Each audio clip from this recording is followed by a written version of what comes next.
Sur un fond noir granuleux en blanc, une production de PMA Productions, White Pine Pictures and Gay Brother Betts Film Productions, en coproduction avec Super Channel Fuse Original, CDF en association avec Arte. En reconstitution dans une rue la nuit, un homme en impermarche coiffé d'un feutre noir. 1939. Tandis que la guerre fait rage en Europe, un obscur homme d'affaires canadien se donne pour mission de changer le cours de l'histoire. Il va devenir l'un des plus grands agents de renseignement du XXe siècle. Pourtant, personne ou presque ne connaît son nom. William Stevenson. À la fin du conflit, il fait disparaître toutes les traces de sa mission hautement confidentielle, ou du moins le croit-il. Les historiens mettront plusieurs décennies à reconstituer comment Stevenson, en agissant dans l'ombre, a pu convaincre les États-Unis de s'engager dans la Seconde Guerre mondiale aux côtés du Royaume-Uni. Churchill. Donnez-nous les outils et nous finirons le travail. Stevenson savait que les Britanniques avaient besoin de l'Amérique pour remporter la guerre. William Stevenson a contribué à créer une arme pour façonner l'opinion en démocratie. Il met sur pied un bureau d'espionnage britannique sur le territoire américain, dont le fonctionnement inspirera plus tard la CIA. Faut-il voir en Stevenson l'homme qui a manipulé les États-Unis pour les pousser à s'impliquer dans la guerre, ou celui qui a sauvé le Royaume-Uni des griffes d'Hitler? C'est l'histoire longtemps occultée de l'une des plus importantes opérations de renseignement du XXe siècle. 80 ans plus tard, on en voit encore les répercussions dans le monde des services secrets. Un plan audacieux, élaboré par un éternel homme de l'ombre. Sur un portrait noir et blanc de Stevenson, une lumière éclaire ses yeux. Une machine à écrire tape sur une feuille blanche « Les États-Unis contre Hitler, l'homme d'affaires devenu espion ». Si sa vie est nimbée de mystère, ses origines le sont encore plus. En 1901, à Winnipeg, au Canada, le petit William Stenger, 4 ans, change de nom. Il porte désormais celui de sa famille adoptive, Stevenson. On ignore presque tout de ses parents biologiques. Nicholas Jekyll, spécialiste de diplomatie publique, Université de Californie du Sud. Il se donnait beaucoup de mal pour éluder la question de ses origines modestes. William Stevenson est un personnage atypique. Il commence à faire parler de lui pendant la Première Guerre mondiale. Il fait partie des as canadiens de l'aviation qui se battent héroïquement sur le front de l'Ouest. En archive, un biplan d'école. En plein ciel, un biplan en mitraille un autre. Sous la bannière des forces britanniques, il abat ainsi une douzaine d'avions allemands. Mais son appareil finit par être descendu derrière les lignes ennemies. Dans un wagon, des prisonniers sourient aux photographes. Prisonnier de guerre en Allemagne, Stevenson parvient à s'évader au péril de sa vie en 1918. 11 novembre 1918, un soldat joue du bandoneon au milieu de la foule en liesse. Plus jamais de guerre, ni pour eux, ni pour leurs enfants. Une fois l'armistice signé, le héros de guerre prend un nouveau départ. Nicholas Reynolds, ancien agent de la CIA. Après la guerre, il devient une figure phare de l'entrepreneuriat transatlantique. Tout en conservant des attaches au Canada, il épouse une Américaine et s'installe au Royaume-Uni. Il développe diverses entreprises. Ça va de la radio aux métaux précieux. En archive, dans un club de jazz, des danseuses, accompagnées par des musiciens, se trémoussent sur scène. Le public leur lance des serpentins. Porté par le boom des années 20, Stevenson fait fortune. Ses activités le conduisent régulièrement sur le continent européen, où les plaies de la guerre sont loin d'être refermées. Dans la rue, des manifestants allemands affrontent les forces de l'ordre. Il fait la connaissance de ceux qui aident l'Allemagne à se remettre sur pied après la Première Guerre mondiale. Mais la reconstruction est illusoire pour le pays des faits, compte tenu du poids des réparations exigées dans le cadre du traité de Versailles. Tandis que le reste du monde est à la fête, beaucoup d'Allemands souffrent. Adolf Hitler va capitaliser sur le mécontentement croissant. Hitler est à une tribune. Christy Ironside, historienne, Université McGill. C'est cette rancœur immense qui a porté les nazis au pouvoir. Les Allemands se sentaient humiliés, victimes d'un coup de poignard dans le dos et obligés de supporter à eux seuls les lourdes réparations de guerre. C'était une façon de retrouver leur orgueil national. Des nazis défilent, bras tendus. Dans cette période tourmentée, William Stevenson se réinvente une fois de plus. Fini le dandy entrepreneur. Il est désormais un homme de l'establishment, bien introduit dans les cercles du pouvoir. Nicholas Jekyll. Il devient une sorte d'espion privé autodidacte, dont le réseau personnel va s'avérer précieux pour les services secrets britanniques au début de la Seconde Guerre mondiale. Il rompt tout contact avec ses parents adoptifs. En archive, un train quitte une gare. Timothy Naftali, historien, Université Columbia. Il voulait être un homme de l'ombre, mais puissant et riche, bien assimilé à l'Empire britannique. Et pour s'intégrer, il fallait qu'il renie ses origines.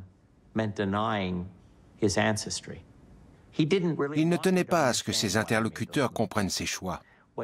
Il leur demandait simplement d'adhérer à sa version de sa biographie. C'était représentatif d'une attitude plus générale.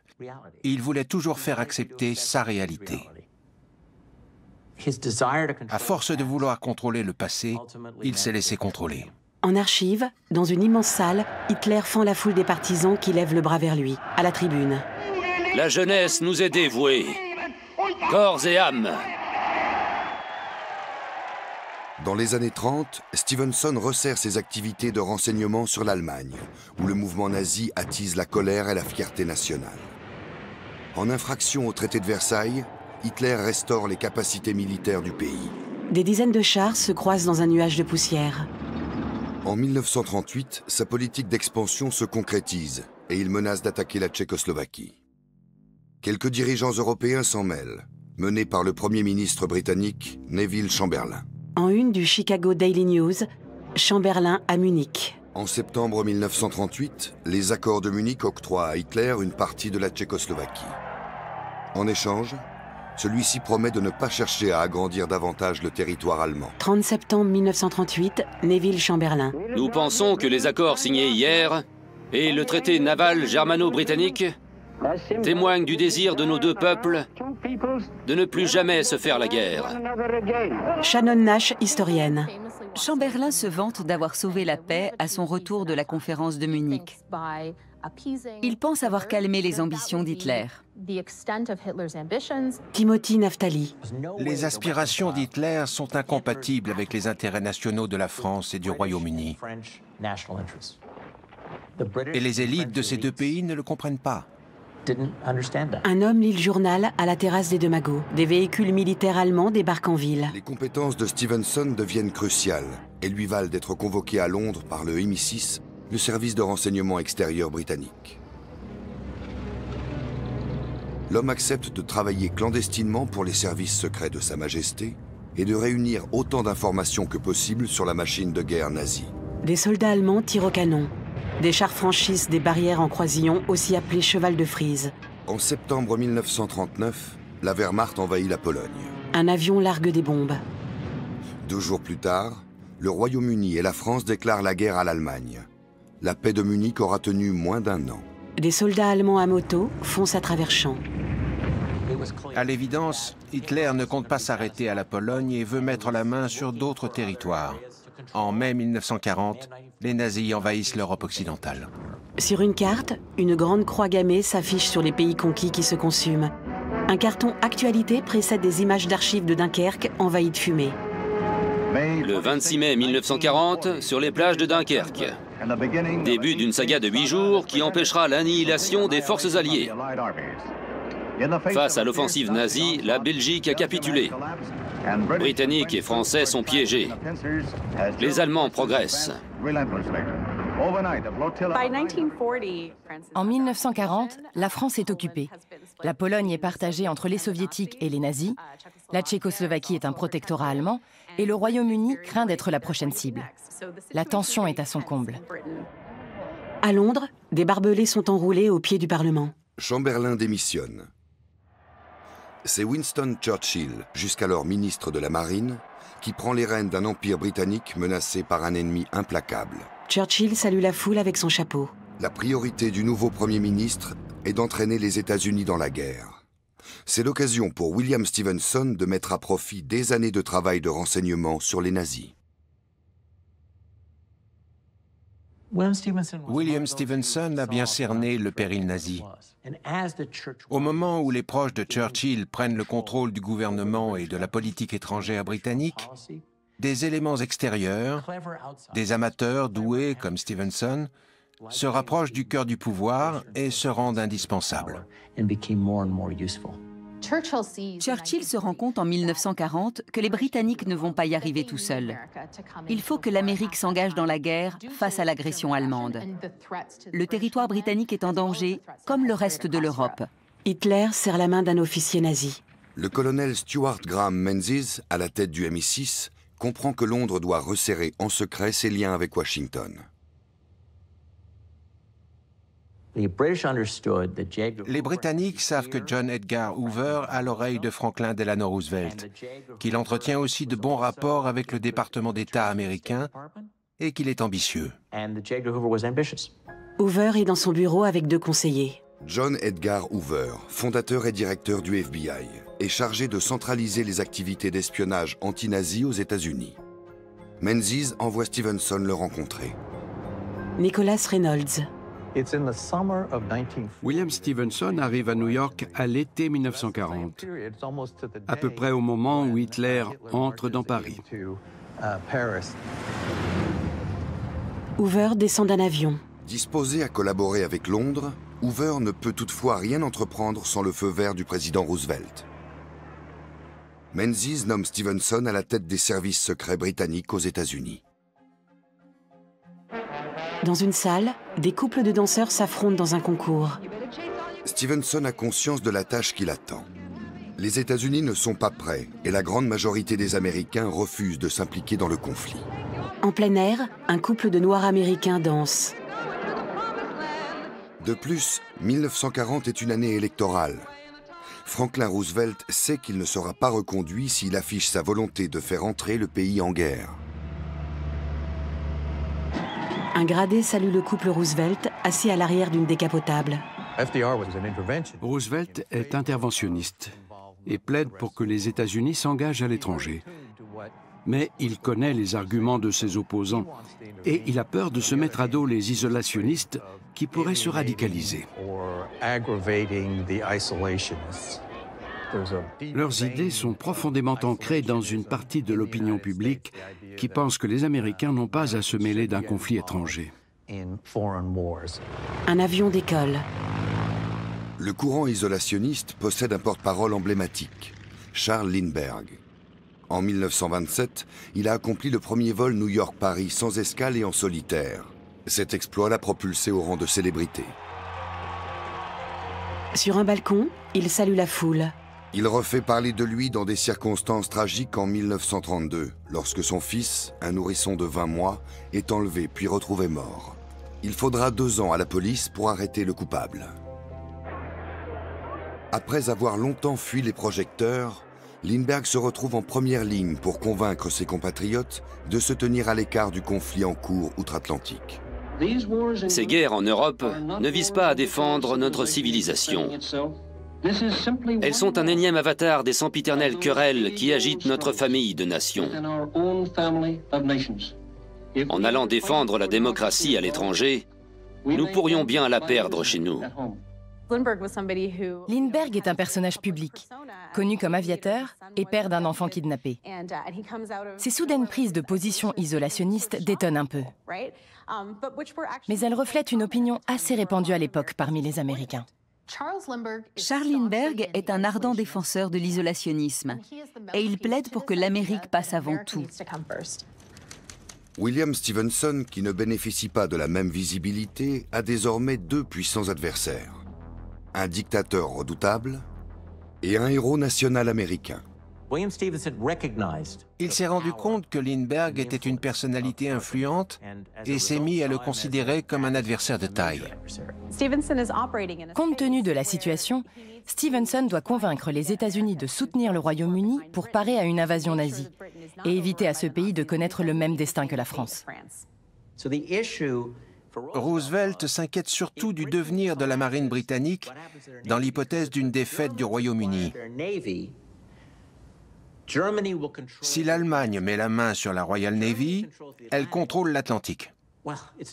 Et alors, non seulement elle entravera le commerce, mais on ne sait pas où elle s'arrêtera. Va-t-elle s'en prendre au continent américain?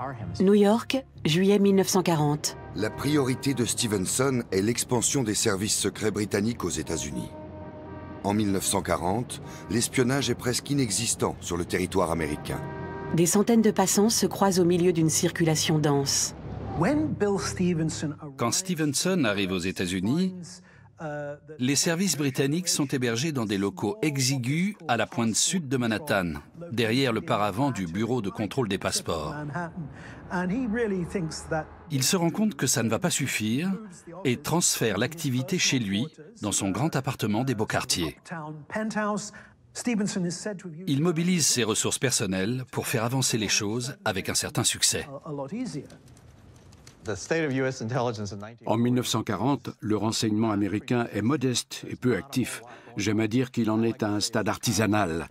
Il emploie peu de monde et dispose de peu de moyens. Au sein de l'administration américaine, il ne jouit d'aucun prestige. Stevenson a pour mission d'assurer la liaison avec John Edgar Hoover et d'établir de bonnes relations de travail entre les services secrets britanniques et le FBI. Le renseignement britannique espère exercer une influence sur les autorités américaines en passant par un haut fonctionnaire tel que J. Edgar Hoover. Ce mariage présente un gros risque pour les pouvoirs publics américains. Moins pour les Britanniques, qui sont prêts à tout pour renforcer les canaux de communication officiels et officieux avec les États-Unis. Mais du point de vue de Roosevelt, ce n'est pas rien de cautionner un rapprochement secret entre le FBI et le renseignement britannique. Dans une rue, un homme distribue des vivres à des femmes et leurs enfants. Sheldon Solomon, psychosociologue, Skidmore College. Pour les Américains, les années 30 sont chargées d'angoisse existentielle. La Première Guerre mondiale a coïncidé avec la grippe espagnole. Puis, les années folles ont creusé les inégalités et conduit à la Grande Dépression. Et maintenant, s'y ajoutent les nazis. L'effet cumulé de ces éléments contribue à faire monter l'inquiétude dans la population. Les Allemands ne ménagent pas leurs efforts aux États-Unis pour mobiliser l'opinion en leur faveur. Ils collaborent notamment avec le Bund germano-américain, dont les membres se sentent de fortes affinités avec les nazis.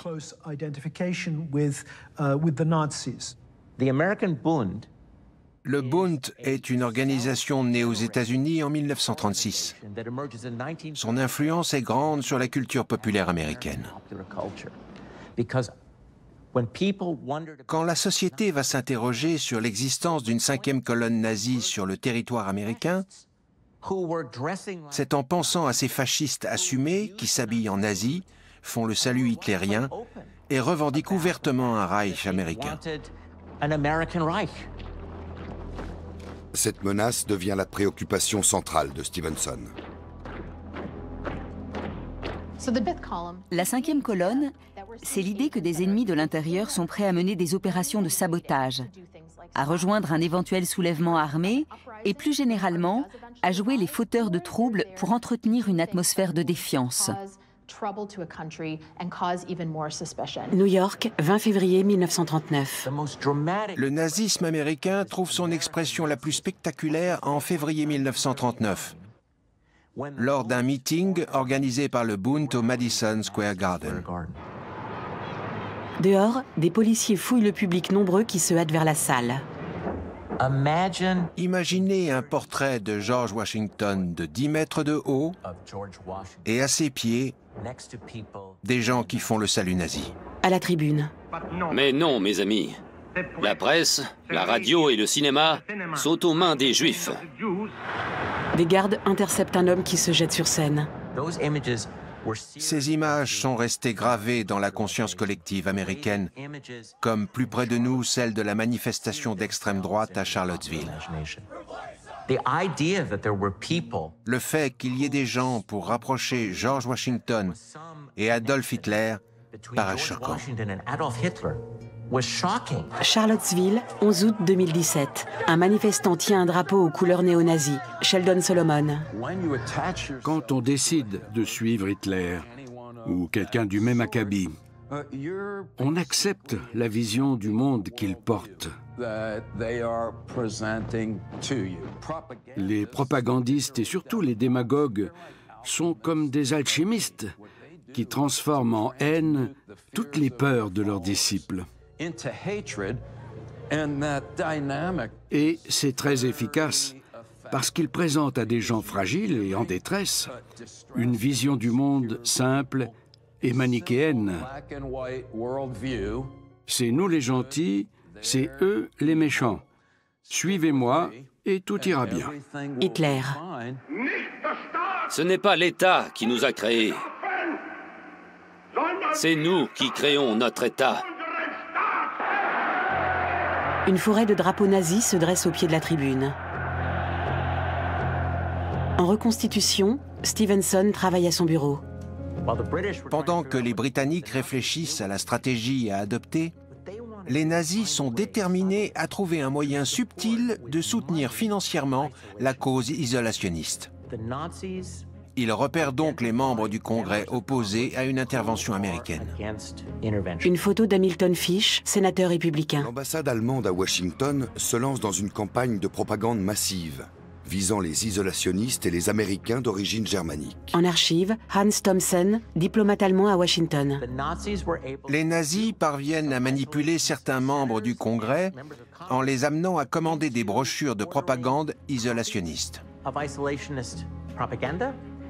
Celles-ci sont envoyées non seulement à leurs électeurs, mais aussi à une liste d'adresses constituée par la German Library of Information, une officine nazie financée par Berlin.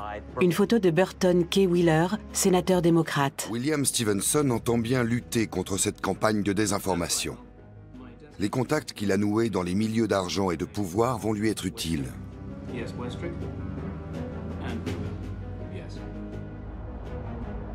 Il saisit l'occasion qui se présente à lui lorsque le millionnaire Vincent Astor lui communique une information intéressante.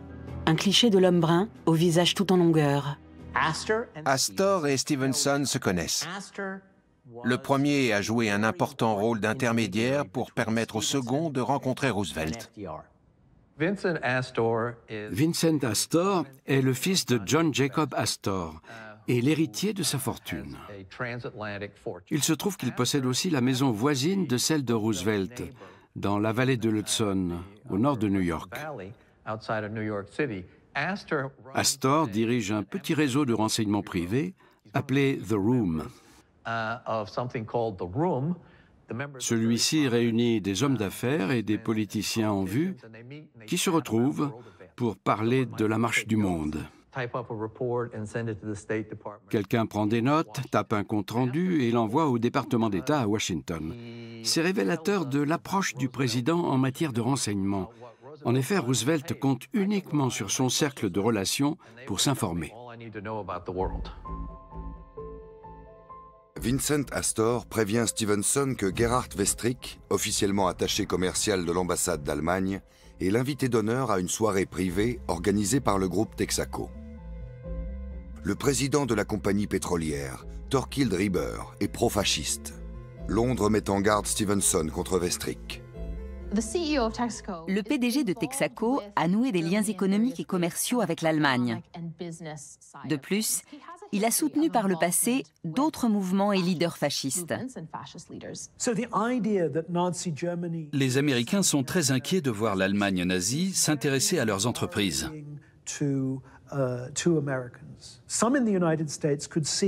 Les activités de Vestrik et l'accueil favorable que leur réservent certaines sociétés américaines commencent à attester l'idée d'une cinquième colonne.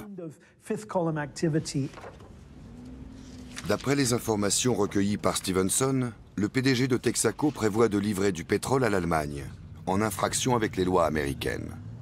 L'agent britannique monte un dossier. Stevenson réunit des renseignements sur les déplacements de Vestrik, sur la façon dont il a financé sa voiture, sur son logement, sur l'appui que lui fournit Texaco, ainsi que sur Reber, le PDG. Stevenson ne veut pas se contenter de remettre des rapports au MI6 ou au FBI. Alors en juillet 1940, il décide de rendre public un mélange de vérité et d'intox qu'il communique en toute discrétion au New York Herald Tribune, grand quotidien new-yorkais. En une, l'agent d'Hitler possède un QG à Westchester. On ignore que ces révélations émanent de Stevenson et qu'elles ne sont pas complètement authentiques. Mais la mayonnaise prend. Ces infos circulent aux États-Unis, suscitent le trouble et l'inquiétude. Clairement, Vestrik doit s'en aller et le PDG de Texaco est lourdement impliqué. Peut-être faut-il s'intéresser à d'autres hommes d'affaires. On voit comment Stevenson sème le doute et fait monter la crainte d'une cinquième colonne. Hoover était réticent à utiliser la presse contre cette cinquième colonne. Mais Stevenson n'avait pas d'état d'âme.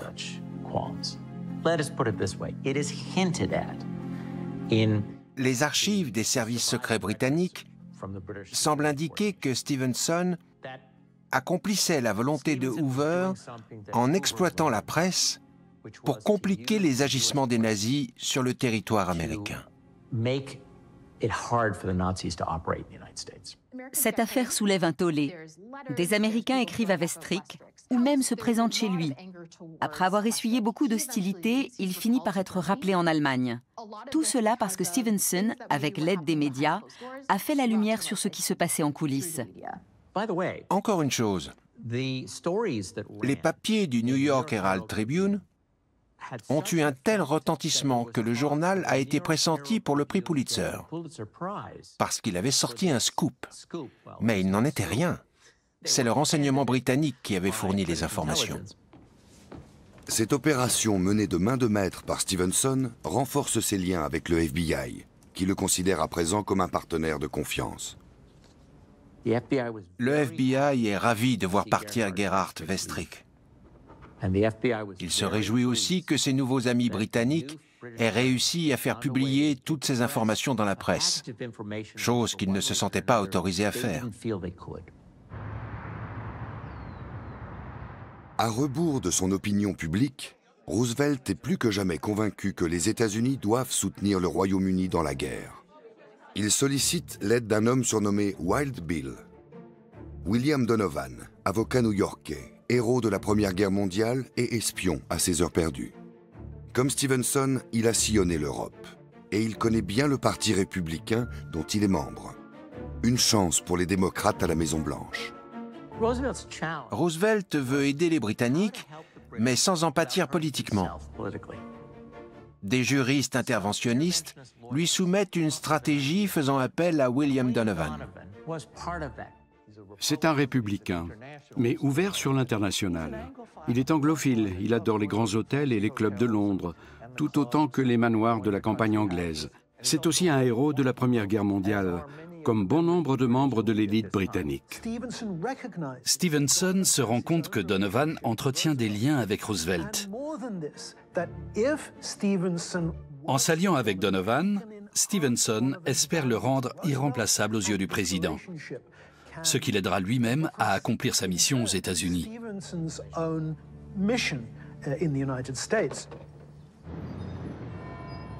En juin 1940, Roosevelt envoie Donovan à Londres.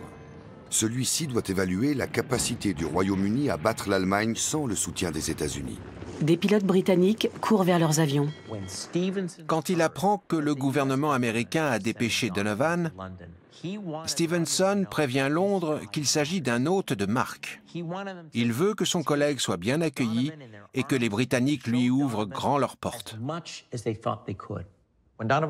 À Londres, Donovan est traité avec tous les égards. Les autorités britanniques ne savent pas très bien à quel titre il leur rend visite, mais elles ont pour principe d'être aux petits soins pour tous les Américains d'un certain rang. Par conséquent, il est présenté à Churchill, obtient une brève audience avec le roi et rencontre le chef du MI6.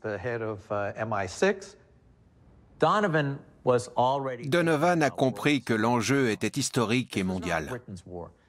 Ce conflit ne concerne pas seulement le Royaume-Uni. C'est une guerre planétaire, un combat de civilisation. Par conséquent, Stevenson pense que Donovan peut l'aider à convaincre les Américains d'accroître leur aide militaire. Les deux hommes s'emploient à faire passer le message: sans l'aide des États-Unis, les Britanniques vont perdre la guerre. À Londres, un immeuble s'écroule. À la radio. Bonjour l'Amérique. Ici Edward Murrow à Londres. Des nuées d'avions allemands survolent les côtes britanniques. Les canons anti-aériens ont tonné sur la côte sud-est. Churchill et son entourage veulent tout faire pour renverser l'opinion publique américaine, neutraliser les isolationnistes, amplifier le discours interventionniste et obtenir l'appui des États-Unis. Idéalement, ils voudraient en faire un allié à 100%. Mais à défaut, ils se contenteront de livraisons d'armes et d'un soutien matériel. Il faut réussir à contourner les lois de neutralité. En réaction à l'invasion de la Pologne en 1939, le Congrès américain a adopté la dernière d'une longue série de lois de neutralité. Elle autorise l'exportation d'armes et de matériel américain vers les belligérants européens, mais seulement si ces derniers s'occupent eux-mêmes du transport. Dans l'Atlantique, les navires britanniques chargés de marchandises militaires deviennent alors la cible des sous-marins allemands en patrouille. Pourtant, les États-Unis restent encore et toujours neutres aux yeux de leur population. Des marins britanniques surveillent des sous-marins à la jumelle. Cette volonté de neutralité américaine vient de l'idée que les guerres européennes ne concernent pas les États-Unis. L'entrée du pays dans la Première Guerre mondiale avait fortement divisé l'opinion. Beaucoup de gens se souviennent de cet épisode et croient fermement qu'il n'y a aucune raison de s'immiscer de nouveau dans un conflit de ce type. Une chanteuse brune en longue robe blanche se produit devant une salle comble.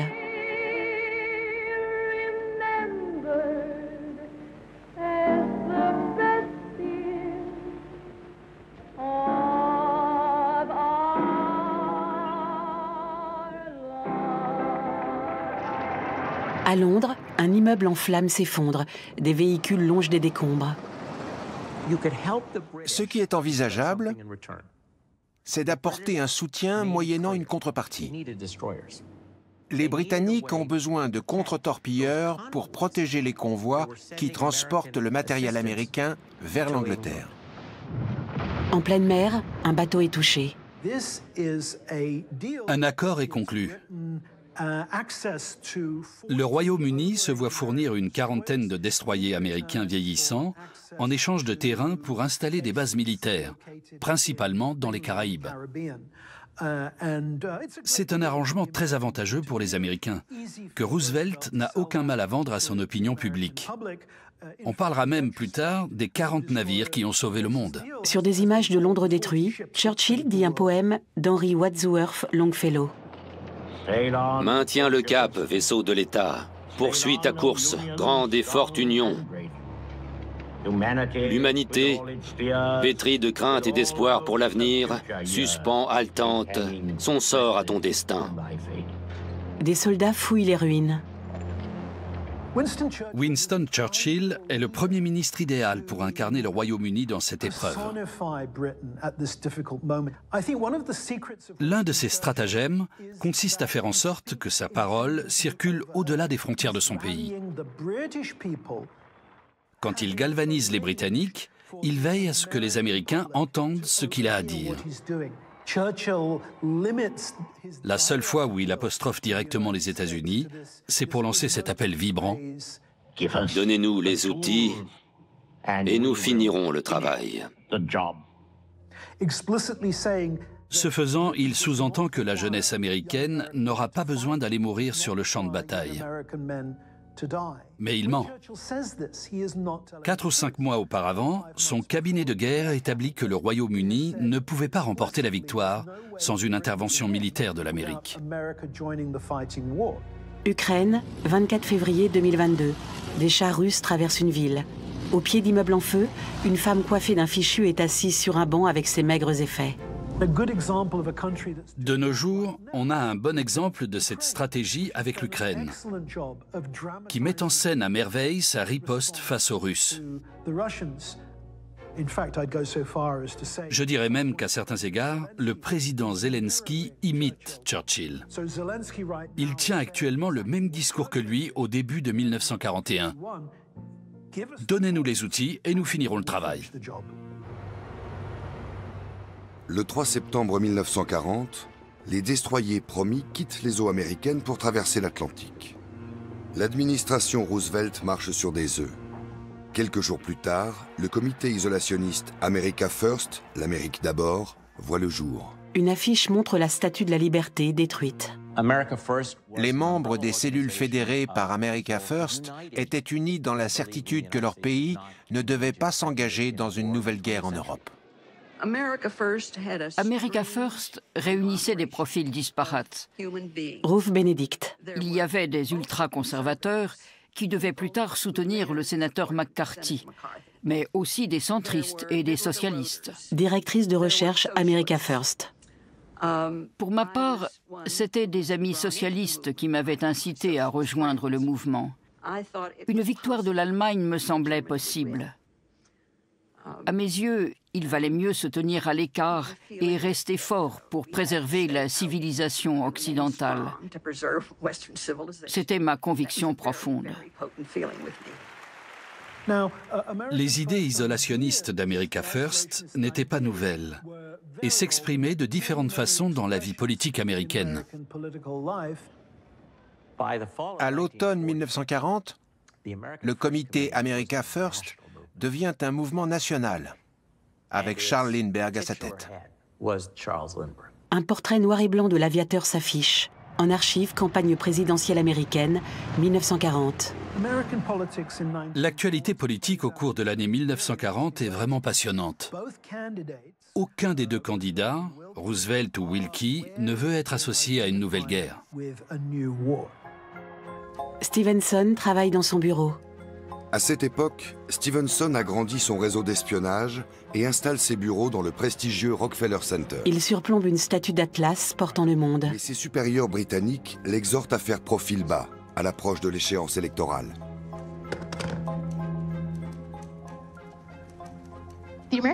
Les Américains sont toujours méfiants quand on leur dit quoi faire. Ils ne veulent pas se laisser influencer par les Britanniques, les Allemands ou qui que ce soit d'autre. Dans son propre intérêt, le Royaume-Uni doit donc veiller à ne pas influencer l'élection de 1940, ce que fera par exemple la Russie lors de la présidentielle américaine de 2016. Pour autant, il continue à alimenter l'idée que le soutien des États-Unis est souhaitable et nécessaire. Pas moins de 85% des Américains s'opposent à une entrée des États-Unis dans la guerre. Les Britanniques ont compris que Roosevelt était de leur côté et que l'élection présidentielle de 1940 pouvait constituer un tournant. S'ils restent modérés dans leurs revendications cette année-là, c'est surtout pour ne pas embarrasser Roosevelt.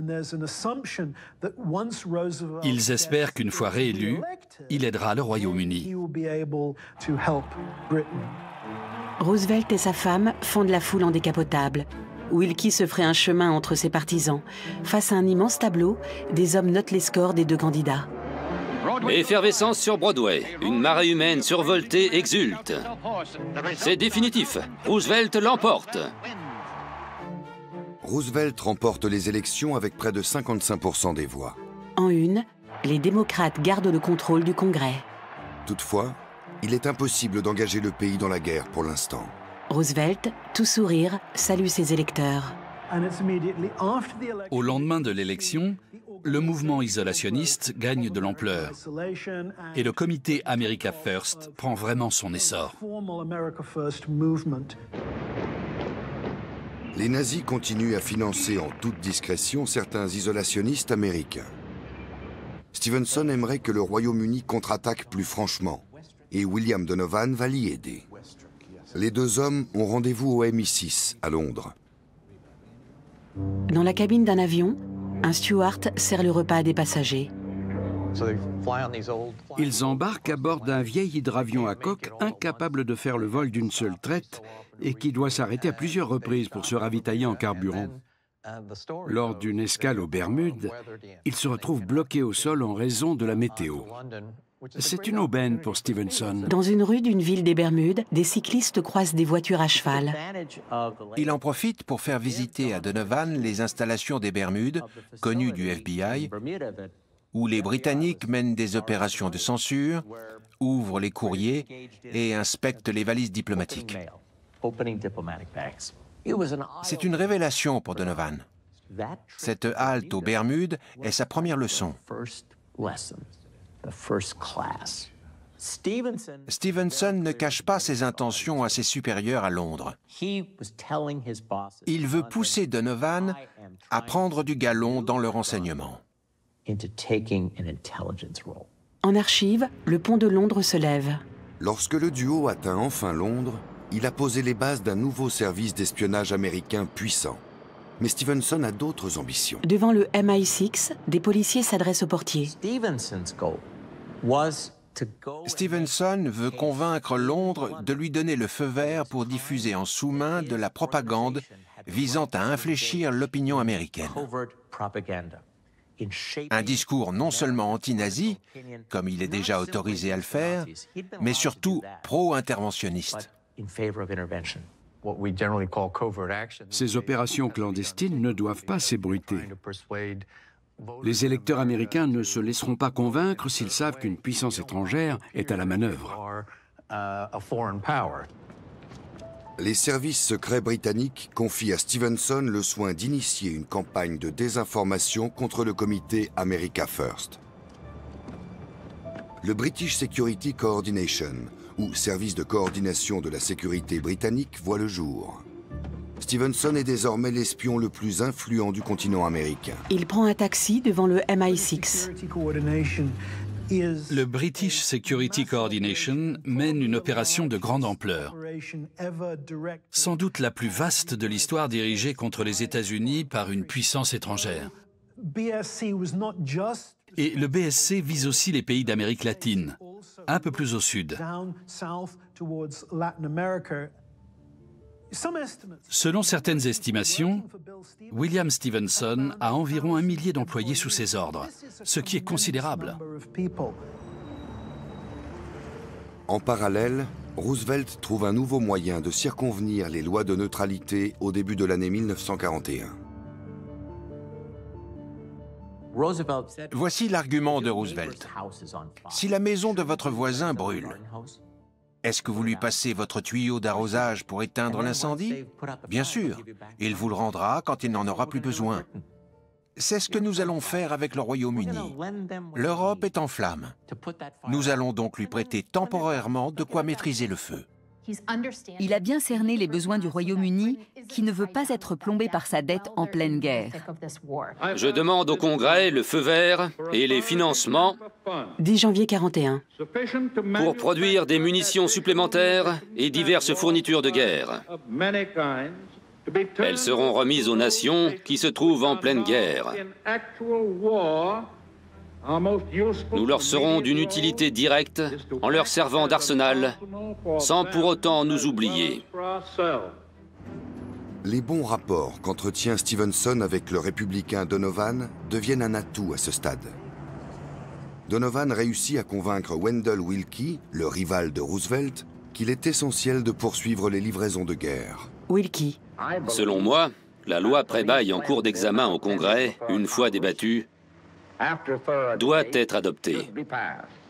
Le monde démocratique est en péril. Il est nécessaire de donner à notre exécutif des pouvoirs extraordinaires.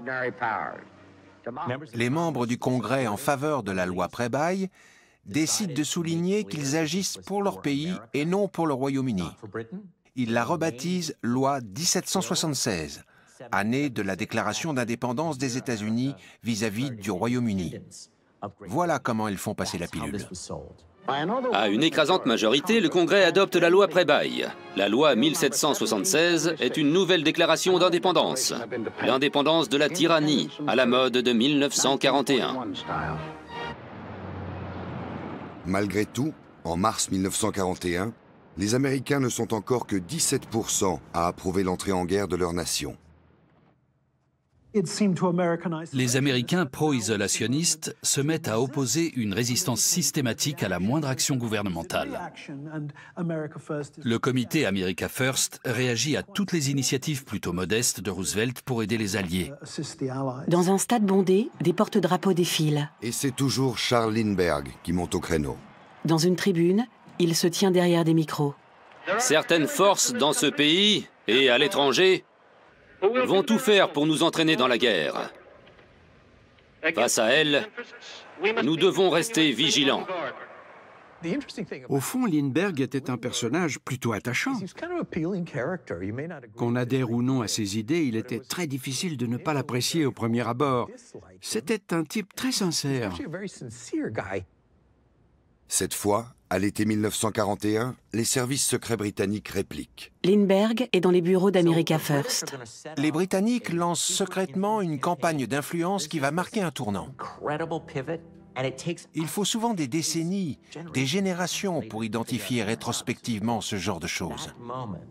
Ce point de bascule dans l'histoire du renseignement se produit début 1941, quand les Britanniques passent à l'offensive pour tenter de retourner l'opinion publique américaine et de pousser les États-Unis à s'engager dans la guerre.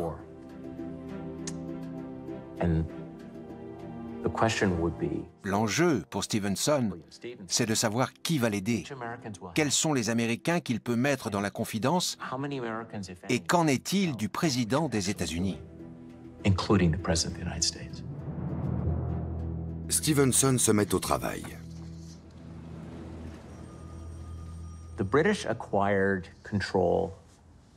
Les Britanniques prennent le contrôle d'une agence de presse, l'Overseas News Agency, qui fournit de la matière aux journaux. Concrètement, les services britanniques, à Londres ou à New York, envoie une idée d'article à l'agence, qui le publie comme s'il émanait d'un de ses correspondants. Mais c'est faux. Il est issu du renseignement britannique. Les contacts noués précédemment sont ici très utiles. Stevenson et son carnet d'adresses forment le socle du BSC. Et bien sûr, la peur et la subversion font vendre. La presse qui les diffuse en profite et accroît son audience, atteignant ainsi plus de monde. C'est un système de désinformation très au point, qui consiste à créer un habillage réaliste pour des faits inventés de toutes pièces. Des correspondants téléphonent dans des cabines, tapent des articles. Dans le film en noir et blanc Swing Romance, Fred Astaire joue de la trompette avec un orchestre. Stevenson s'intéresse ensuite à un autre média. Les Britanniques veulent aussi utiliser la radio. Ils passent par deux voies différentes. D'abord, ils se servent de Walter Winchell comme relais. Sur une photo de l'animateur. Ainsi s'achève notre édition du journal. C'était votre correspondant à New York, Walter Winchell. Écouté par plus de 20 millions d'auditeurs aux États-Unis, Winchell est un animateur radio extrêmement populaire. L'un des principaux leviers du BSC réside dans sa capacité à faire passer des sujets à Walter Winchell. L'autre levier est son appui pour que la radio à ondes courtes émette à l'international. Des émissions diffusées depuis les États-Unis peuvent ainsi être écoutées jusqu'en Amérique latine et en Europe. Quand on tourne le bouton, on croit tomber sur une station américaine, mais le point de vue relayé est celui des Britanniques. C'est une façon d'attendrir subtilement l'opinion américaine vis-à-vis du Royaume-Uni. De plus en plus de médias respectés se mettent à diffuser des intox, qui sont de ce fait perçus comme des informations confirmées. Les réseaux sociaux ont accéléré le processus. Mais la logique, la philosophie, est exactement la même que celle de William Stephenson en 1941. Une fois sa machine de propagande en place, Stephenson tourne son attention vers Lindbergh. À l'arrière d'une voiture, il lit un article sur l'aviateur.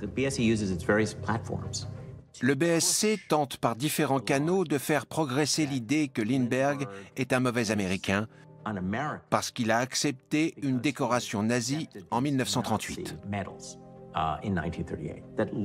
et qu'il ne défend pas les intérêts de son pays, car c'est en réalité un crypto-nazi. Cette campagne est menée tambour battant. Lindbergh. Nous devons tourner notre regard et notre foi vers notre pays avant qu'il ne soit trop tard. Au Manhattan Center, un public nombreux l'applaudit. Franklin Roosevelt est convaincu que Charles Lindbergh est un nazi. Le président et le FBI se penchent sur le personnage et sur les accusations qui le visent, sur son rôle et celui du comité America First. Mais en fin de compte, rien ne prouve que Lindbergh est un agent à la solde des nazis. Cette campagne rappelle au grand public la proximité de Lindbergh avec l'Allemagne nazie et nuit à sa réputation, mais aussi à sa cause. L'isolationnisme, en tant qu'opinion politique typiquement américaine, se retrouve entaché. Les Britanniques ont donc réussi leur coup. Dans son bureau, Stephenson clôt le dossier contenant des photos de Lindbergh. Donovan entre. À présent, Stephenson veut placer Donovan aux commandes du nouveau service de renseignement américain qui mènera des opérations secrètes dans le monde entier. Les deux hommes se serrent chaleureusement la main. Il incite Donovan à prendre la tête d'une agence de renseignement, tandis que les Britanniques font du lobbying auprès de Roosevelt pour qu'il crée cette organisation. Les Britanniques soutiennent Stephenson dans ses efforts pour rendre Donovan incontournable et le faire nommer coordinateur de l'information auprès de Roosevelt. En juin 1941, Donovan est convoqué à la Maison-Blanche. Le président le nomme à la tête du premier service de renseignement civil américain actif à l'international, qui deviendra, après la guerre, la CIA.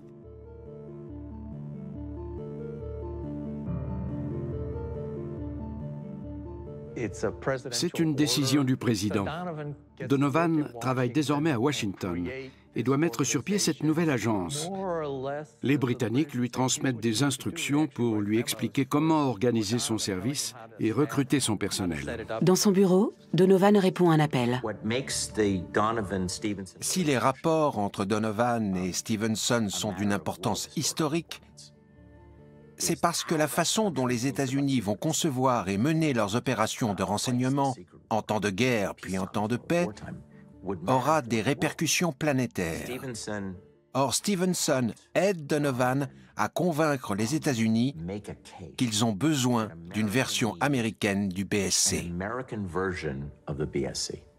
Sur une carte de l'Europe marquée de la croix gammée, des flèches pointent vers l'URSS. Le 22 juin 1941, la Wehrmacht envahit l'URSS. Le monde est sous le choc. Sur des images d'actualité. Comme en Pologne et aux Pays-Bas, l'attaque initiale vise à localiser et à détruire les positions de commandement de l'ennemi, ses lignes de ravitaillement et ses communications.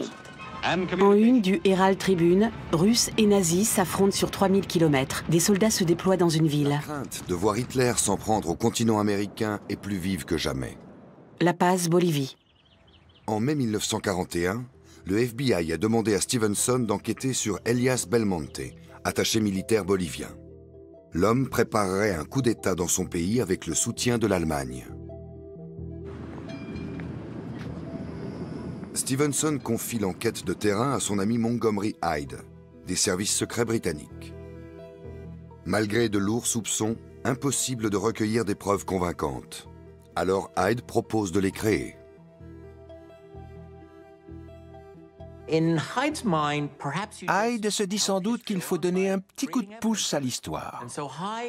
Il met donc au point un stratagème que Stevenson valide. Il s'agit de créer un document plausible, présenté comme une lettre d'Elias Belmonte aux autorités allemandes, et dévoilant un projet pour renverser le gouvernement.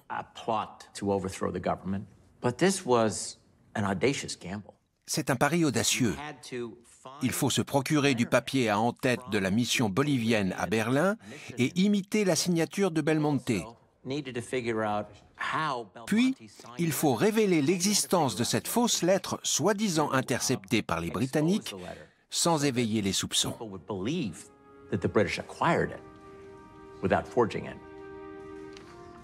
Stevenson transmet le faux au FBI, affirmant qu'il a été subtilisé à un coursier allemand par un agent britannique en Amérique du Sud. Stevenson examine le faux document. En se prêtant à cette première supercherie, William Stevenson prend le risque énorme de voir ses alliés à Washington lui tourner le dos. On sait que quand le FBI transmet cette lettre au département d'État, il signale que son authenticité n'est pas confirmée. Le 10 juillet 1941, John Edgar Hoover fait parvenir la missive avec sa traduction à la Maison-Blanche à l'attention du président. Puis, alors même que le département d'État et le FBI savent qu'il s'agit probablement d'un faux, le gouvernement américain communique ce document aux autorités boliviennes comme s'il était véritable. Roosevelt voit dans cette lettre la preuve que les nazis ont des vues sur le continent américain. Et l'information se répand bientôt dans la presse. Dans un journal, l'attaché bolivien à Berlin fomenterait un coup d'État. Les Britanniques font circuler ce faux sans se faire pincer. De toute évidence, le président américain n'est pas très regardant. Pour Stevenson, il y a deux réactions possibles. Ouf, c'est passé. Ou oui, c'est passé. Et il opte pour la seconde. C'est passé, on va pouvoir recommencer. Sa prochaine cible est le consulat français à New York, qui représente la France de Vichy aux ordres des nazis.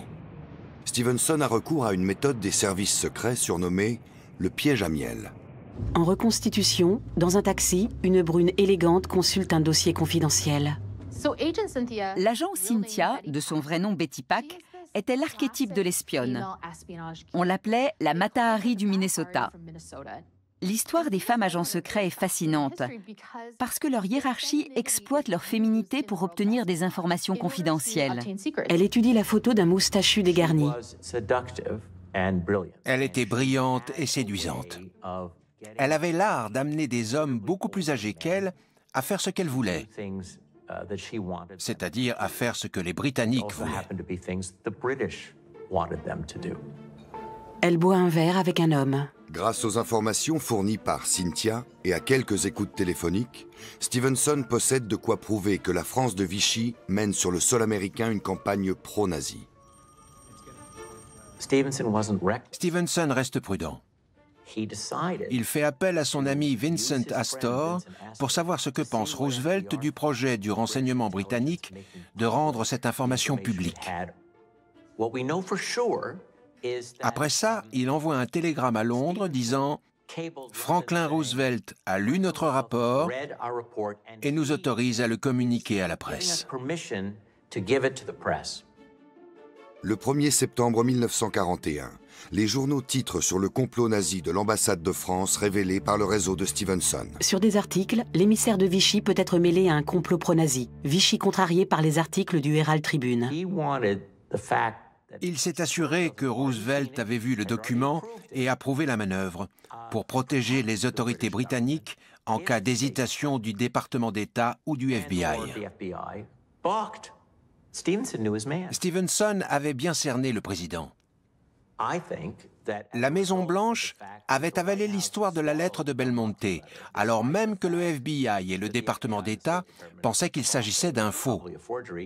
Pour Stevenson, C'était le signe qu'il avait un allié à la Maison-Blanche. Mais pour le patron du FBI, cette campagne va trop loin. Hoover voit déjà d'un mauvais œil le soutien qu'apporte Stevenson à William Donovan, qu'il considère comme un rival. Stevenson et Donovan montent à l'arrière d'une voiture. Stevenson commence à être gênant pour le FBI. D'abord à cause de ses méthodes, puisqu'il pratique des écoutes et fait poser des micros chez les gens. Il empiète sur les plates-bandes du FBI, mais aussi parce qu'il enfreint le droit américain. Aucune autre puissance étrangère ne se permet de mener des opérations d'une telle envergure sur le territoire national. Pour Hoover, Stevenson dépasse les bornes. Roosevelt à la Maison-Blanche. Mes chers compatriotes, le département de la Marine m'informe que le 4 septembre au matin, le destroyer américain Greer, identifiable sans équivoque comme un navire américain, a été attaqué par un sous-marin. L'Allemagne admet qu'il s'agissait d'un sous-marin allemand. En septembre 1941, Roosevelt autorise la marine américaine à ouvrir le feu sur les bâtiments allemands qui les prendraient pour cible. Il invoque pour se justifier une attaque des nazis sur un destroyer américain. Un avion survole des navires militaires. En sa qualité de chef suprême des armées, il donne l'ordre de tirer à vue. Les gardes-côtes ainsi que les navires militaires américains peuvent ainsi s'en prendre aux bâtiments allemands en cas de menace. Mais Roosevelt se garde bien de préciser que c'est le navire américain qui a provoqué l'incident. Aux yeux des opposants à l'entrée en guerre des États-Unis, c'en est trop. Dans un sous-marin, l'eau fuit sur l'équipage. Les isolationnistes ont le sentiment que cet épisode a été manigancé de concert par les Britanniques et les Américains. Et l'inquiétude est grande, car il est évident que le président s'engage sur le sentier de la guerre. Charles Lindbergh exprime lui aussi son mécontentement. Sur une photo à la tribune. L'administration Roosevelt est dangereuse, car elle use de subterfuges. Lindbergh vient d'entendre le président des États-Unis intensifier son action et frôler la déclaration de guerre. Il accuse l'administration Roosevelt, les Britanniques et les Juifs de tromper le peuple américain et de pousser le pays au conflit. Et en un sens, il se tire une balle dans le pied. Les journaux dénoncent l'antisémitisme flagrant dont il fait preuve en défendant ses convictions. Les Britanniques avaient tenté de s'allier à l'isolationnisme, mais en définitive, c'est Lindbergh qui s'en charge lui-même. On nous reproche de diviser. La réputation de Lindbergh ne s'en relèvera jamais. Il gardera l'image d'un sympathisant nazi. Et William Stevenson n'y est pas pour rien.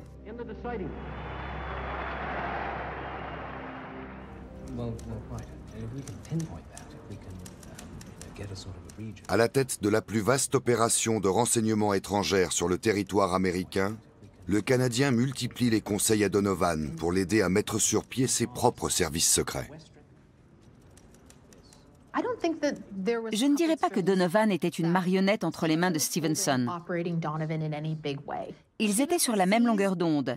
Stevenson voyait en Donovan un homme convaincu de la nécessité pour l'Amérique d'entrer en guerre, qui comprenait que le Royaume-Uni avait besoin d'aide et qui pensait à l'avenir de ce soutien militaire. Il percevait aussi l'efficacité de la campagne de propagande menée par Stevenson. Roosevelt accueille Churchill à bord de l'USS Augusta. Tout en haut, il y a les relations de travail entre Roosevelt et Churchill. Mais au niveau du renseignement, il y a aussi les liens entre Bill Donovan et William Stevenson.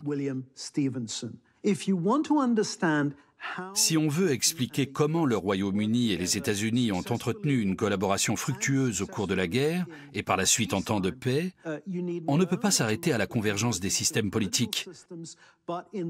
C'est aussi grâce à ces rapports humains noués pendant le conflit entre quelques personnalités britanniques et américaines.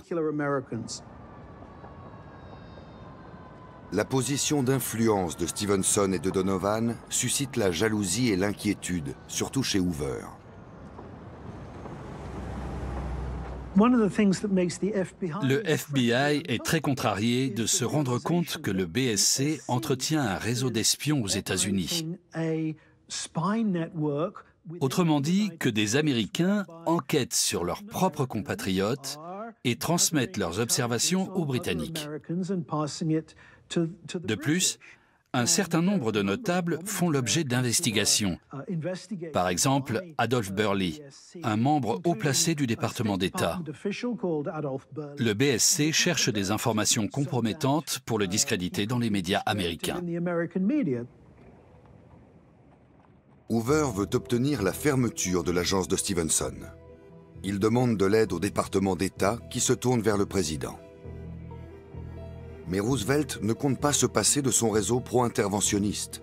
Et en octobre 1941, Donovan le conforte dans cette analyse. Dans un bureau, Adolph Burley, secrétaire d'État adjoint, discute avec des conseillers. Le département d'État tente de se débarrasser de Stevenson, mais c'est peine perdue. Le président Roosevelt fait confiance à Donovan. Or, celui-ci a besoin des informations que lui fournit Stevenson. Alors le département d'État, mis en échec, décide de se rapprocher de membres du Congrès. Il veut obtenir une révision de la législation sur l'enregistrement des agents étrangers. Des musiciens se produisent sur scène. Dans son bureau, Stevenson est en pleine réflexion. Encouragé par ses succès, Stevenson prend tous les risques. Il décide de lancer un nouvel hameçon, encore plus gros. Une fausse carte, révélant les intentions supposées des nazis sur le continent américain. Les frontières des pays sud-américains sont modifiées, la carte est annotée. Le BSC fait feu de tout bois pour attiser, chez les Américains, la crainte d'une menace nazie en Amérique latine. C'est une corde sensible que les Britanniques activent sans relâche tout le long des années 1940 et 1941. Et leur vecteur de propagande le plus efficace dans ce contexte est la fausse carte. En octobre 1941, les Britanniques remettent à Donovan une carte de l'Amérique du Sud provenant des nazis, à transmettre à la Maison-Blanche. Elle a soi-disant été trouvée en Argentine. Selon les Britanniques, il en existe 3 exemplaires dans le monde. Hitler en possède une et les 2 autres sont en Amérique latine. C'est une carte extrêmement élaborée, qui comporte de nombreuses informations, ce qui lui donne une allure authentique. Par exemple, des annotations manuscrites concernant l'emplacement des futurs couloirs aériens allemands dans l'hypothèse d'une Amérique latine dominée par l'Allemagne. Elle a de quoi faire réagir. On voit que l'Allemagne fait bouger les frontières, fusionne certains pays, attribue un morceau du continent à tel État, prive tel autre de territoire et crée de nombreux pays comme la Nouvelle-Espagne qui vient remplacer la Colombie. Cette carte est créée à l'intention d'une seule personne, Franklin Roosevelt. Harford Montgomery Hyde, ancien agent du MI6. Quand il a découvert le document, le président Roosevelt a été très impressionné. Cette carte montrait explicitement que si Hitler remportait la guerre contre les alliés européens des États-Unis, il avait des projets pour l'Amérique centrale et l'Amérique du Sud.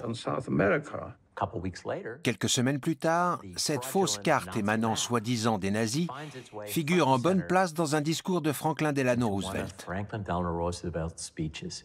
Et pas n'importe lequel, celui qu'il prononce le jour de la marine. Un discours important.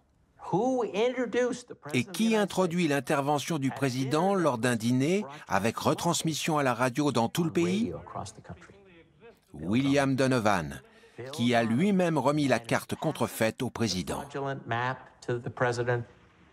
Roosevelt. Je suis en possession d'une carte confidentielle élaborée en Allemagne par le pouvoir hitlérien, par les planificateurs du nouvel ordre mondial. Il s'agit d'une carte de l'Amérique du Sud et d'une partie de l'Amérique centrale qu'Hitler se propose de réorganiser. Ils ont également prévu d'inclure dans le territoire d'un de ces nouveaux États fantoches la République du Panama et notre artère vitale, le canal de Panama. Tel est son plan. Il ne sera jamais suivi des faits. J'ai étudié ce discours et ses réécritures successives. À chaque nouvelle version, il modère un peu plus son enthousiasme concernant cette carte. Au départ, il prévoit de dire « Je suis en possession d'une carte confidentielle dont l'authenticité ne fait aucun doute ». Ce qui devient « Je suis en possession d'une carte confidentielle et authentique ». Et pour finir, « Je suis en possession d'une carte confidentielle ». Ce document tombe à pic car il semble représenter une vraie menace pour le monde. Cette carte, mes amis, montre clairement les projets des nazis contre l'Amérique du Sud, mais aussi contre les États-Unis. C'est un coup de maître, une manipulation de premier ordre. À quoi bon être isolationniste si les Allemands viennent renverser la table à la porte des États-Unis? On peut se demander si Roosevelt et ses plumes savaient que cette carte était fausse. Peut-être avait-il des soupçons, mais peu importe. Roosevelt avait un objectif à atteindre. À ses yeux, les États-Unis devaient renforcer leur aide au Royaume-Uni. Et toutes les munitions étaient bonnes à prendre dans ce combat. Pour mobiliser des soutiens au service d'une conviction donnée, il faut les amener à faire bloc psychologiquement face à une menace, qu'elle soit réelle ou inventée. Car une fois qu'on se sent en danger, on va chercher une échappatoire. Selon moi, ce type de dialectique, nous contre eux, nous contre l'autre, est fondamental dans toute entreprise de propagande. On n'avait aucun scrupule. Après tout, on se battait pour nos vies et pour sauver le Royaume-Uni, ou à l'époque l'Empire britannique. À l'évidence, Franklin Roosevelt se doutait qu'il pouvait s'agir d'un faux, mais ça lui était égal. Ce document servait ses objectifs et préparait les Américains à la guerre. La menace est crédible, c'est pour ça qu'elle prend. On voit qu'en inventant une histoire vraisemblable, on peut provoquer la peur. À partir de là, le récit s'autonomise et on peut broder autour. On en arrive à l'idée que la cinquième colonne est partout, comme l'écrit précisément Donovan. Dans la presse, Donovan, la cinquième colonne, est une arme décisive pour Hitler. En novembre 1941, un sondage révèle que 68% des Américains jugent désormais plus important de vaincre l'Allemagne que de se tenir à l'écart de la guerre. Soit un revirement à 180 degrés de l'opinion en un an seulement. Sur des images d'archives, des avions survolent un bateau de la marine japonaise. Mais l'actualité va bientôt faire passer au second plan l'action de William Stephenson. Pearl Harbor, États-Unis, 7 décembre 1941. Des bateaux américains sont coulés. Roosevelt au Congrès. Hier, le 7 décembre 1941, est une date qui restera marquée d'infamie. Dans la rue, des citoyens écoutent la radio. Les États-Unis d'Amérique ont fait l'objet d'une attaque soudaine et délibérée par les forces navales et aériennes de l'Empire du Japon. Après Pearl Harbor, tout le monde devient pro-interventionniste. C'est un moment de mobilisation de la société américaine qui a été attaquée. Auparavant, la guerre n'était qu'une réalité lointaine. Je travaillais tranquillement chez moi. J'écrivais un discours pour un membre du Congrès opposé à notre entrée en guerre. Je n'y ai d'abord pas cru, pensant à un stratagème de Roosevelt pour renforcer notre engagement. Il m'a fallu beaucoup d'informations complémentaires avant de digérer la nouvelle. William Stephenson et son équipe cherchait à vendre aux Américains une guerre contre l'Allemagne nazie. Au lendemain du 7 décembre 1941, les Britanniques craignent à juste titre qu'il devienne très difficile pour Franklin Roosevelt de désigner Hitler comme son ennemi prioritaire.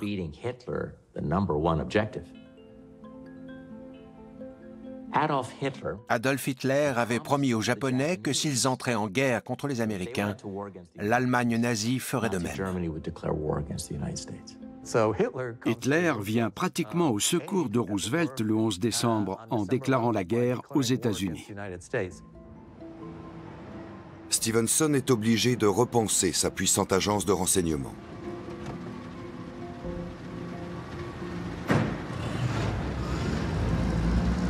De nuit, il retrouve Donovan dans la rue. Les administrations sont coriaces. Elles peuvent toujours redéfinir leur mission pour garder leur utilité. C'est visiblement ce qui se passe avec le BSC. Il se repositionne dans un rôle d'appui aux États-Unis et de partenaire en matière de renseignement dans le contexte de la Seconde Guerre mondiale. Maintenant que les États-Unis sont engagés dans la guerre, les Américains peuvent accéder eux-mêmes aux informations que le BSC et Stevenson leur fournissaient auparavant. Désormais, ils peuvent censurer le courrier, ouvrir les lettres, c'est-à-dire espionner les Américains sans enfreindre la Constitution. Aux actualités. Rien qu'au bureau de New York, plus de 2100 employés examinent chaque jour 350 000 envois. Même l'intérieur des enveloppes est scruté par les censeurs, qui s'activent depuis Pearl Harbor. Après Pearl Harbor, le département d'État redouble d'efforts pour mettre fin aux activités de Stevenson et de son organisation. Début 1942, le Congrès décide de durcir la loi obligeant les agents étrangers à dévoiler officiellement leur identité. La nouvelle loi sur l'enregistrement des agents étrangers est adoptée par les deux chambres, puis présentée à Roosevelt. On ne saura jamais ce que pensait vraiment le président de Stevenson, mais on sait qu'il appréciait son travail, dont il reconnaissait l'utilité. En janvier 1942, il met son veto à une loi issue du Congrès pour souligner qu'il tient à ce que les liens particuliers unissant les États-Unis et le Royaume-Uni en matière de renseignement perdurent. Parfois, les dirigeants agissent étranges. Le BSC survit, c'est-à-dire que Donovan et Stevenson l'emportent sur le Congrès américain grâce à l'intervention de Roosevelt. Les deux hommes savent qu'ils sont sous haute surveillance et qu'ils n'ont pas le droit à l'erreur. Leur réseau d'espions britanniques de haut vol ne survivra qu'avec la bénédiction du service américain créé par Donovan. Stevenson et Donovan organisent le transfert de ces agents vers le tout nouveau bureau du coordinateur de l'information. C'est complètement inédit. Une agence américaine va assurer une couverture à des espions britanniques aux États-Unis. Ils deviennent des espions américains, mais les Britanniques peuvent continuer à les piloter. Le changement n'entraîne pas la rupture totale des relations entre le BSC et ses agents. La nuit, Cynthia monte dans un taxi. Une nouvelle fois, on fait appel au talent de Cynthia. Non sans prendre de risques, elle force un coffre de l'ambassade de France. Elle sort une pochette de documents d'un coffre-fort et la remet à un homme. On est en plein roman d'espionnage, avec opération de séduction et ouverture d'un coffre-fort pour la bonne cause. Celui-ci contient la liste des codes secrets utilisés par la marine de Vichy pour communiquer avec l'Allemagne. Les Britanniques ne sont pas en mesure de dupliquer l'intégralité du document. C'est le laboratoire du FBI qui va les aider à réaliser des copies des codes récupérés grâce à cette opération de Stevenson et de Donovan. Ces carnets de code vont s'avérer déterminants pour déchiffrer les communications entre la France de Vichy et l'Allemagne. Les Alliés parviennent ainsi à parer à l'invasion allemande de l'Afrique du Nord en novembre 1942. Les troupes alliées débarquent à Fedala et Port-Lyotet sur la côte marocaine. Donovan et Stevenson cachent une information importante à Franklin Roosevelt. Donovan est américain, comme son équipe, mais il laisse un service de renseignement étranger diriger des agents pour son compte aux États-Unis. À la tête du FBI, John Edgar Hoover en a assez. Stevenson l'ignore encore, mais sa chute est proche. Les services de renseignement veulent définir les limites acceptables du comportement des Britanniques. Ils conviennent d'un commun accord, y compris Donovan, que les Britanniques ne peuvent plus apparaître à la tête de leurs opérations d'espionnage. En juin 1942, le service de Donovan est rattaché à l'armée américaine et rebaptisé OSS, Office of Strategic Services, le bureau des services stratégiques. Donovan retrouve son grade de colonel et conserve son accès direct à Roosevelt. Son nouveau service opère en secret, comme le BSC de Stevenson. Des employés déménagent des cartons classés confidentiels. Donovan n'a plus besoin de la tutelle de Stevenson. Il analyse la situation et applique ses connaissances au contexte américain, au sein du COI, puis de l'OSS. Et il se battra pour que le service soit maintenu après la guerre. Donovan comprend l'intérêt d'un système de renseignement centralisé opérationnel aussi en temps de paix. Dans ses premières années d'existence, la communauté américaine du renseignement se rend ainsi compte que les services secrets savent parfois mieux que le président ce qui est dans l'intérêt des États-Unis. Or, c'est un enseignement dangereux. D'une façon peut-être marginale, mais significative, cette attitude influence la façon dont Bill Donovan et Bill Stevenson appréhendent les changements au sein du BSC et de l'OSS à compter de la seconde moitié de l'année 1942.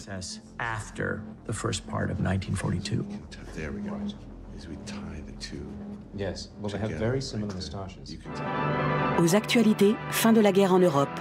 À New York, le 8 mai 1945, une foule en liesse célèbre la capitulation de l'Allemagne. Partout dans le monde, les foules saluent la fin de la guerre. Voilà plus de 5 ans qu'Hitler a envahi la Pologne. Des années de souffrance, de mort et de sacrifices. La guerre contre l'Allemagne est gagnée. Roosevelt meurt en avril 1945, avant la fin officielle de la guerre. Son successeur, Harry Truman, démantèle l'OSS et met Donovan sur la touche, car il se méfie de lui. 2 ans plus tard, la CIA voit le jour. C'est la fin du règne de Stevenson. Alors que la guerre en Europe touche à sa fin, Stevenson cherche une reconnaissance de ce qu'il a accompli. Stevenson s'inquiète de l'héritage qu'il va laisser.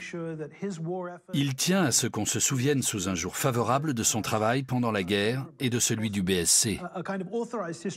Il fait rédiger une sorte d'histoire autorisée témoignant des activités qu'il a dirigées pendant la guerre.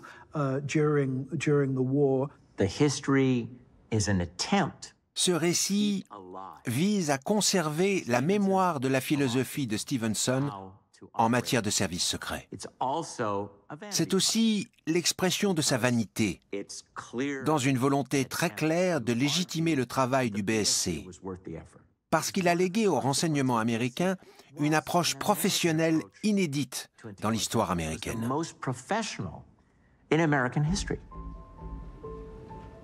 Stevenson se délocalise.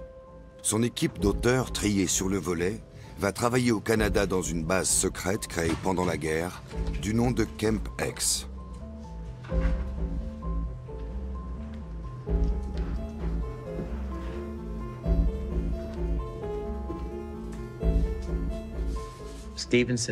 Stevenson expédie au Canada tous les documents datant de la guerre afin que ses collaborateurs puissent les étudier et les exploiter. Ensuite, il décidera du sort de ces archives générées par son organisation. Il ne veut pas laisser les Britanniques en disposer. Stevenson lit le premier jet du récit, dont il doit approuver chaque page. Il a tout de même réussi quelque chose d'extraordinaire. Il a été l'un des artisans de ces relations privilégiées. Il n'est pas dans son intérêt d'évoquer dans ses mémoires certains mensonges ou certaines trahisons négligeables. Il tient un ouvrage à la couverture marron, orné des lettres BSC. À la demande de Churchill, Stevenson est fait chevalier en 1945. L'année suivante, il est décoré de la médaille américaine du mérite, remise par son ami William Donovan.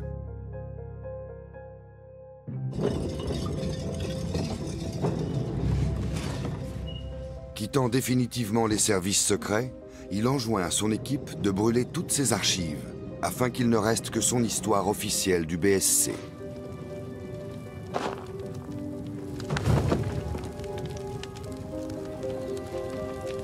Il contemple le tas de documents qui s'embrasent. Il se retire ensuite dans les Bermudes.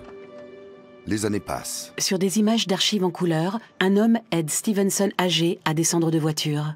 Pendant un certain temps, après la Seconde Guerre mondiale, Stevenson semble satisfait à l'idée que toute l'œuvre de sa vie soit contenue dans un volume imprimé, conservé quelque part.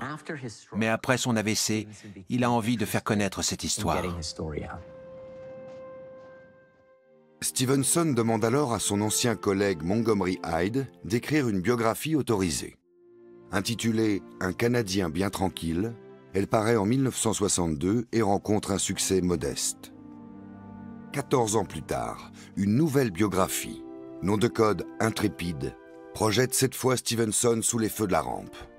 Mais les erreurs et les imprécisions de l'ouvrage sont l'objet de sévères critiques, notamment dans les milieux des services secrets. C'est à une nouvelle génération d'historiens qu'il appartient de démêler la vérité de la fiction. Londres 1984. Des passants admirent les Horse Guards, les cavaliers de l'armée britannique. En 1984, Montgomery Hyde m'a invité à prendre le thé.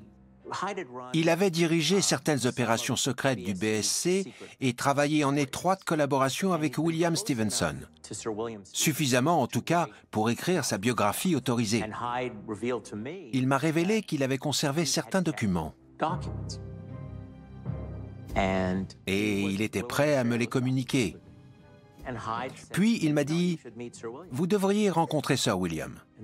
Alors, un peu plus tard cette année-là, je suis allé voir Sir William aux Bermudes. Je lui ai posé des questions et il était absolument charmant. Mais en 1984, il n'avait plus de souvenirs indépendants du travail qu'il avait accompli pendant la guerre. C'était triste. À force de vouloir contrôler l'histoire, il était devenu prisonnier de mensonges dont il ne se souvenait même plus. C'est la tragédie suprême pour quelqu'un qui avait pesé autant que lui, et en bien, sur le cours de l'histoire mondiale. 80 ans plus tard, les effets en sont encore perceptibles dans le monde des services secrets, qu'il s'agisse du jeu des agents, des tromperies ou des dissimulations à répétition. Stevenson meurt en 1989 aux Bermudes, décoré et honoré par le Royaume-Uni, les États-Unis et le Canada. Son existence se termine comme elle a commencé, dans l'ombre. Mais il laisse un héritage bien vivant.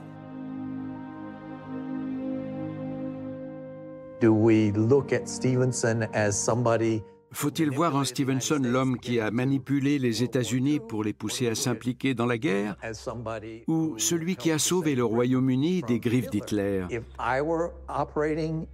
Si j'avais été en service à l'époque, ma priorité aurait été de préserver le Royaume-Uni et de battre Hitler. Le Royaume-Uni est-il responsable de l'apparition de ce qu'on appelle l'État profond américain? A-t-il détruit l'innocence de l'Amérique en lui apprenant à espionner ses propres citoyens et à manipuler le reste du monde? Certaines de ces initiatives peuvent nous servir d'avertissement. Elles étaient à la limite de l'acceptable. Le fait que des responsables non élus agissent sans l'aval des élus entraîne des dilemmes intéressants pour une société démocratique. Car bien sûr, le peuple a donné mandat à un gouvernement qu'il a élu pour cela.